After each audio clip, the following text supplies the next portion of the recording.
구은문의 전설. 옛날 옛적, 지금의 경상도 깊은 산골 어딘가에 구은문이라 불리는 작은 마을이 있었습니다. 사방이 험준한 산으로 둘러싸여 마치 세상과 단절된 듯한 그곳은 외지인의 발길이 드물어 늘 조용하고 평화로운 마을이었습니다. 그런데 그 안에 살던 사람들은 어찌나 마음이 순박하고 서로를 아끼는지 어느 누구 하나 남을 헐뜯거나 미워하는 이가 없었다고 하지요. 이 마을 가장 안쪽, 골짜기 물줄기가 맑게 흐르는 언덕 아래에 장석이라는 젊은 총각이 어머니와 단둘이 살고 있었습니다. 장석이는 얼굴이 해맑고 키도 크며 품성이 고든 청년이었으나 어릴 적 아버지를 여의고 병약한 어머니를 정성으로 모시며 살고 있었습니다. 날이 밝으면 산에 올라 나무를 하고 들에 나가 김을 매며 어머니께 한 끼라도 따뜻한 밥을 차려 드리려 애썼지요. 이처럼 장석이의 효성은 마을 사람들 사이에서도 칭송이 자자하였고 지나가는 나그네들조차 그를 칭찬하고 갔습니다. 그러던 어느 날이었습니다. 봄눈이 다 녹고 산골짜기의 물소리가 높아지던 어느 아침, 장석이는 도끼와 밥보자기를 들고 산에 오르던 길이었습니다. 그날따라 산길은 어쩐지 낯설게 느껴졌고 바위는 축축히 젖어 있었지요. 그는 평소에 다니던 길이 아닌 어릴 적 어른들로부터 절대 가지 말라던 외딴 산길을 따라 들어가게 되었습니다. 무슨 마음이었는지는 모르겠지만 그날은 마치 누군가가 그의 등을 살짝 떠미는 듯한 기분이 들었다고 합니다. 장석이가 바위길을 조심스레 걷던 그때 갑자기 발이 미끄러져 그만 깊은 절벽 아래로 굴러 떨어지고 말았습니다. 정신을 잃고 한참이 지났을까요? 눈을 떴을 때 그는 낯선 동굴 안에 누워 있었지요. 사방은 어스름한 안개가 자욱하고 동굴 벽에는 붉은 기운이 은은하게 감돌고 있었으며 천장에서 떨어지는 물방울은 햇살도 없이 반짝반짝 빛이 났습니다. 마치 꿈결 같은 곳이었습니다. 그때 어디선가 묘한 목소리가 들려왔습니다.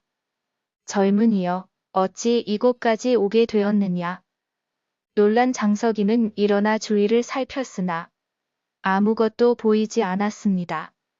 그런데 한참 뒤 안개 속에서 한 노인이 걸어 나오는 것이 보였지요. 긴 흰 수염을 기르고 눈빛은 자애로우면서도 날카로운 그 노인은 허리에는 붉은 띠를 두르고 있었습니다. 내 이름은 구은문직이라 하느니라. 이곳은 사람의 세계와 신령의 세계가 만나는 문. 아무나 올 수 있는 곳이 아니지. 장석이는 넋을 잃은 채 무릎을 꿇고 고개를 숙였습니다. 구은문직이는 그의 어깨를 토닥이며 말했습니다. 그대는 마음이 곱고 효성이 깊어 이 문이 그대를 택한 것이니라. 그러나 이 문을 나설 때에는 반드시 시험을 받아야 한다. 그 말에 장석이는 어머니가 기다리고 있다며 꼭 돌아가야 한다고 간청했습니다. 그러자 구은문직이는 말없이 허공을 가리켰습니다. 그러자 장석이의 눈앞에 환영처럼 병상에 누워있는 어머니의 모습이 나타났지요. 쇠약해진 모습이 안타까웠습니다. 그대는 세 갈래 길 앞에 서게 되리라. 한 길은 부귀와 영화가 기다리고 또 다른 길은 평범한 삶이 이어지며 마지막 길은 고난과 역경이 가득하니라. 그러나 돌이 그대를 인도할 것이니 내 마음이 바른 길을 택하게 될 것이다. 그렇게 말하고는 장석이의 손에 작은 검은 돌 하나를 쥐어주었습니다. 그 돌은 묘하게도 따뜻했고 손 안에서 희미한 빛을 내고 있었지요. 이 돌은 진심을 비추는 거울이니 갈림길에 이르거든 돌을 바라보거라. 바른 길로 인도하리라. 정신을 차리고 보니 장석이는 다시 절벽 아래 바위 틈에 누워 있었고 크게 다친 곳은 없었습니다. 며칠 후 겨우 집으로 돌아온 그는 그날의 일을 꿈인지 생시인지 알 수 없었지만 손에 쥐고 있는 검은 돌이 그 모든 것을 증명하고 있었지요. 그로부터 얼마 뒤 장터가 선다는 소식을 듣고 장석이는 집에서 정성껏 저은 밤떡과 나무 꾸러미를 지고 마을 너머 큰 길로 나서게 되었습니다. 그런데 길을 걷던 중 갈림길이 나왔습니다. 길가에는 오래된 돌비석이 있었는데 각각의 길 위에 한양 가는 길, 고향 돌아가는 길, 험한 산을 넘는 길이라는 글귀가 새겨져 있었습니다. 장석이는 주머니에서 그 돌을 꺼내어 조심스레 바라보았습니다. 그러자 돌은 고향으로 가는 길 쪽에서 은은한 빛을 내기 시작했지요. 그는 한치 망설임 없이 그 길을 택하였습니다. 그 후 장석이는 예전처럼 어머니를 정성껏 모시며 근면하게 살아갔습니다.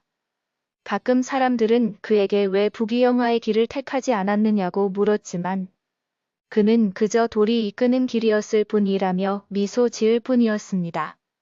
세월이 흘러 어머니는 조용히 세상을 떠났고 장석이는 마을 어르신들께 효자라 불리며 사람들의 존경을 받으며 지냈습니다.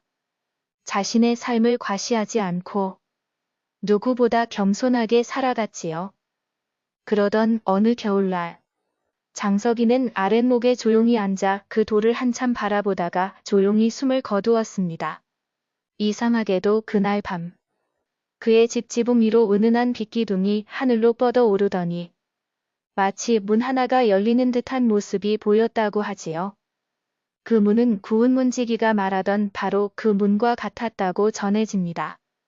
이후 사람들은 장석이의 집터를 구운 문터라 부르게 되었고 그의 이야기는 전설처럼 마을을 넘고 고을을 넘으며 전해졌습니다.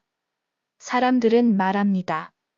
구운 문은 산속 어딘가에만 있는 것이 아니라 마음속에도 있는 것이다.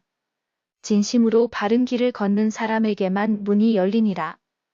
이처럼 구운 문은 단순히 신비한 장소만이 아니라 우리가 어떤 마음으로 살아가느냐에 따라 나타나는 삶의 문이기도 했던 것이지요.